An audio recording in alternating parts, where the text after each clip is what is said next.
Hi, I'm Bill Holcomb and welcome to this essential watercolors tips tutorial on how to paint a beach landscape. You can paint along with me by downloading my free sketch in the description. Here is a list of the materials used in this watercolor tutorial. I start with a wash of a weak yellow color, Windsor yellow at the top, so not too strong. But then I go into a stronger wash. This is a reddish wash, and that will be something like your Windsor Yellow and Scarlet Lake, or whichever red you're using, whether it's a light red. I have listed the paints I used, but you could do a variation, as is always the case in all of these tutorials, but at least I do explain the ones I have used. So you come down to the horizon level, just missing the tops of the peaks of the different hills and mountains in the distance. And then at the very top, you bring in a wash of your blue, which can be a Windsor blue. And you can use a flat brush for the sky of different sizes. Number 20 is the one I've used the most. Then as you get down to the horizon, you can use a smaller one. Then whilst that's still wet, so we're now at the wetting wet stage of the sky, I use a 3/4 size flat brush to bring in darker cloud color and create interesting shapes. You will retain much more control using a flat brush for this part of the sky compared to a round brush. The flat brush will hold less pigment, less water, um, compared to the round brush, which is a broad body brush and it absorbs the water quite significantly. But also, when you lay down the pigment, because it's flat, you do have more control and you can shape the clouds better. Um, that darker cloud mixture is your blue and your red.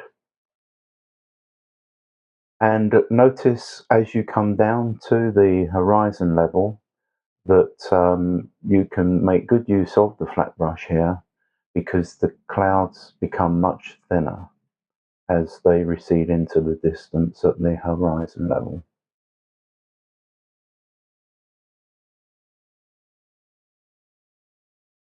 Please remember to like and subscribe because if you do so, that will help our viewing. And we always encourage you as well to make comments on what the tutorial has provided for you, any views, and also you may have suggestions for future tutorials. It's also great if you can refer these tutorials to your friends. So just neatening up the cloud areas in the sky, and soon we're going to dry that off with a hairdryer, and we will mop the edge of the paper first so we don't get a creep back. You can use a tissue or a very thirsty brush, dry brush, to mop the edges. As we come down to the structure of the hills, mountain area, you can use a much smaller brush, something like a number 4, to neaten up where the sky meets the ridge.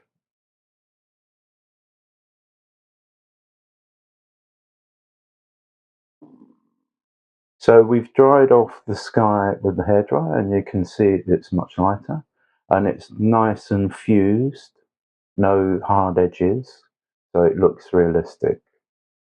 And then you can start painting in the most distant ridges with your bluey colour. And this most distant ridge will be very light, the lightest one compared to all the others. Then the next one alongside it to the left will be a sort of medium lightness, and then much darker as we get closer to us, thus helping the feeling of distance and making it realistic as possible, and also allowing a little bit of mist to form effectively, because we start with the pigment at the top of each ridge and let that come down the ridge, and as it comes down it will be fainter. There's a little cove just below where that darkest ridge is, which you'll see develop as the painting goes on. And you'll see distant rocks, the most distant rocks will be very faint as we get to paint those later, and we'll be using similar colours to what we've used so far. For the ocean, you can go to your mop brush and you can put an orangey colour on first, you know, that red and red colour, and with the yellow at first. And as I lay that down, I'm careful to avoid the waves that are crashing on the shoreline, because we want the white of the paper for those, although on this occasion I will be adding a little bit of Chinese white to emphasize them. I don't often use it, it's quite rare, but on this occasion I have, just to demonstrate the differences.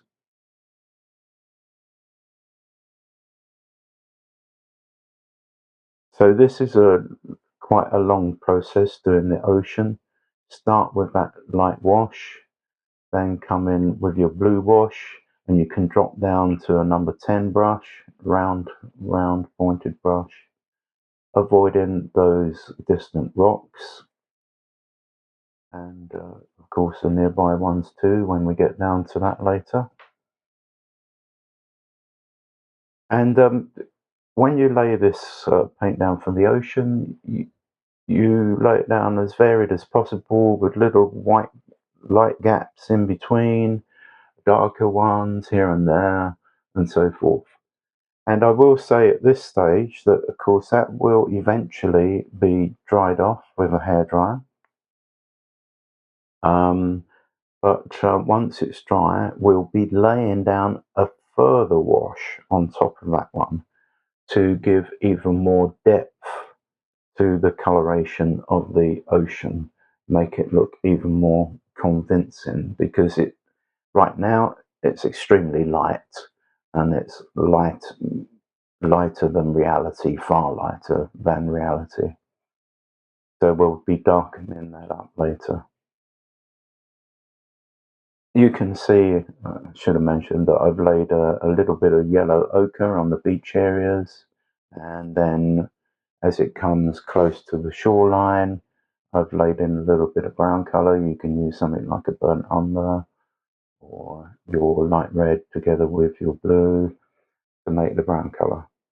Also, I noticed when looking at photographs of this beach area, Cannon Beach, very famous beach in Oregon, that as we come close to the shoreline here, this section, it's a very greenish colour.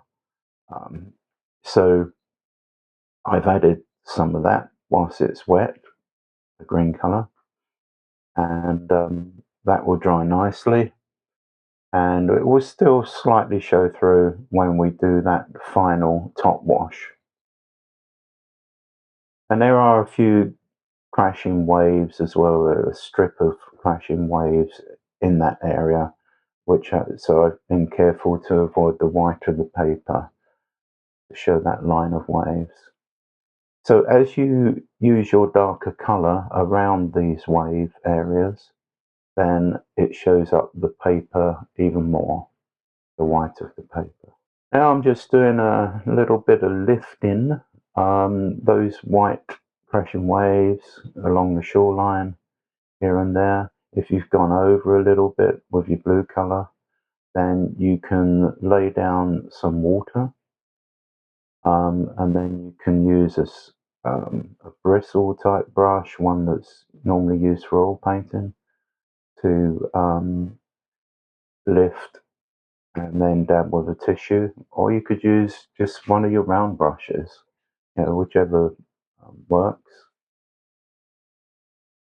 And then once that's dried off, using a hairdryer if necessary to speed up the process, then I can start to lay in the dark colours again. And if you lay a colour down but you want it a little lighter, then whilst it's still wet, you can quickly dab with a tissue.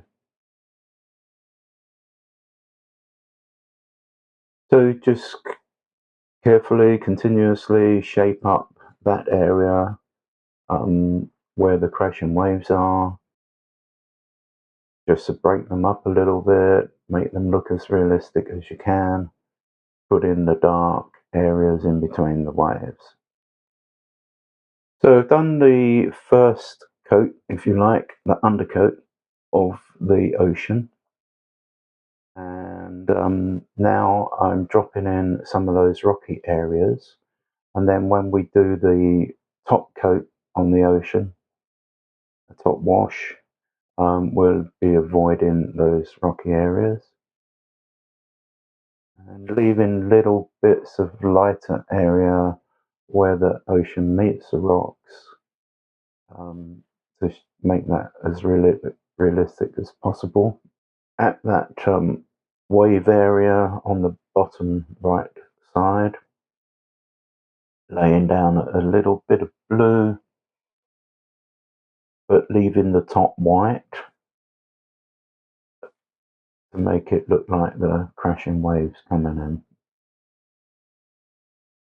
So a contrast of light and dark. Now I've progressed to some of the larger rocks, and lay down your lighter wash first, and then whilst that's wet, you can lay in the dark wash. Your colours for these rocks will vary. It could be some light red with yellow ochre and so forth for the lighter areas, and it can be some Windsor blue added to red. It can be umber added to red and Windsor blue, etc. So you can vary that. I've often mentioned in my tutorials that I don't use black colours straight from the tube. I find that they're too stark, they jump out too much, and I want variation in those dark colours. Now I'm putting on that final wash on the ocean to darken it more, deepen it, and coloration, make it look more realistic to reality. And this is something that's useful in this tutorial that you can do if it becomes necessary. So, because you might think, oh, I can't do that, it'll mess the painting up. But you can get away with these things if done carefully and at the right stage. And of course, making sure that beforehand the paper, the pigment on there was totally dry. So you'll use your mop brush to start with, then you'll drop down to your smaller brushes like your number 10, and then for fine detail go down to your number 4 for little areas in between the waves. And you'll notice that that beach area with the rocks closest to us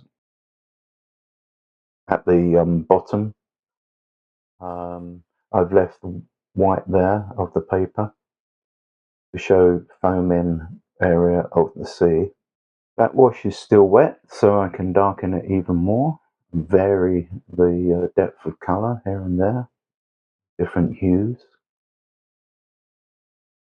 And also a little bit of pattern going on here as the waves are coming into the shoreline. Just a little hint of that, nothing major. The most important part of that is darken it as much as possible to make it look realistic.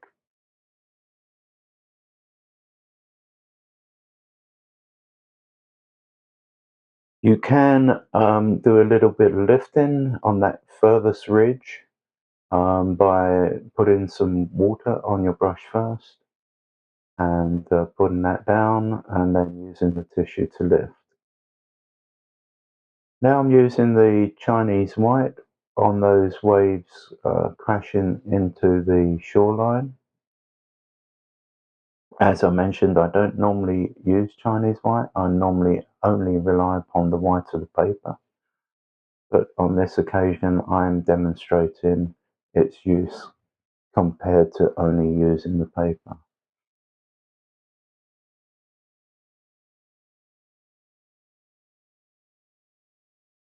If you ask me for my preference, I would say yes, my preference is always to use just the white of the paper. However, it's a tutorial, so I'm trying to show you differences. So having completed that part of the painting, and you can come in later and emphasize different parts, if you want darker areas on parts of the rocks, etc. You can come into that later. So now, as we're getting closer towards us in terms of the painting, I'm doing that ridge where there are trees at the top, like, like the shapes of pine trees, and using a much smaller brush. At that stage, you can use your number 4 or drop down to a number 2 if you have to show the tops of the trees. And then once they're done, we'll come in with a wash of the green and also our yellow. Ones of yellow will come into play for gaps that sing out quite nicely. You'll see as we do now. So they show a nice contrast of that area coming down to the beach. And you can vary the brush size at this stage. I've gone to a number 10 and make that as interesting as possible in terms of the shape and the variation.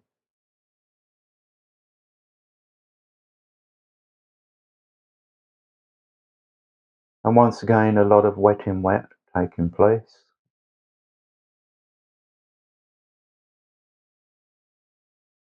And giving more definition.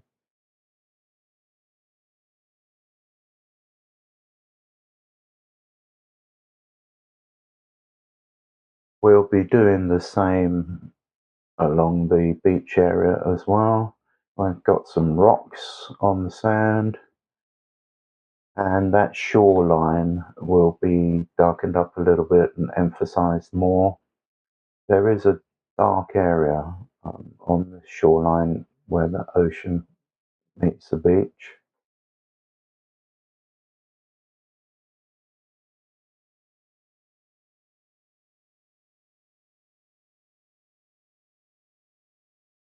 And I'm sort of dabbing with some of these bushes and trees and scrub and so forth whilst the paint is still wet to let that fuse in together. And then we do the same again on this nearest area, closest to us, a variation again, using a number 10.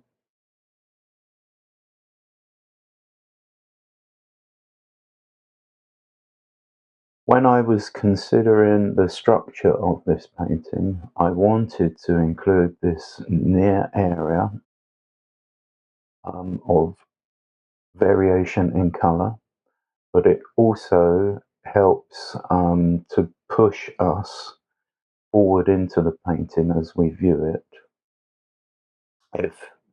If that was not there and it was just all ocean at the bottom, then we would find that it's much more difficult for our eye to come up into the painting and through the painting. But this area helps push our eye up, as well as allowing us to give a nice variation of colours and add to the interest. Here and there you see me using the side of the brush scraping technique and lay in those scrub areas and little bushes and so forth, and to allow me to have a breakage between light and dark.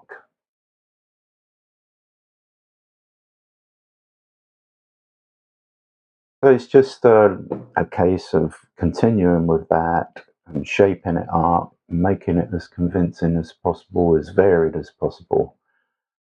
One of the attractions of this coastline, of course, apart from the rocky areas and the ocean crashing in, is the variation in the landscape in terms of coloration.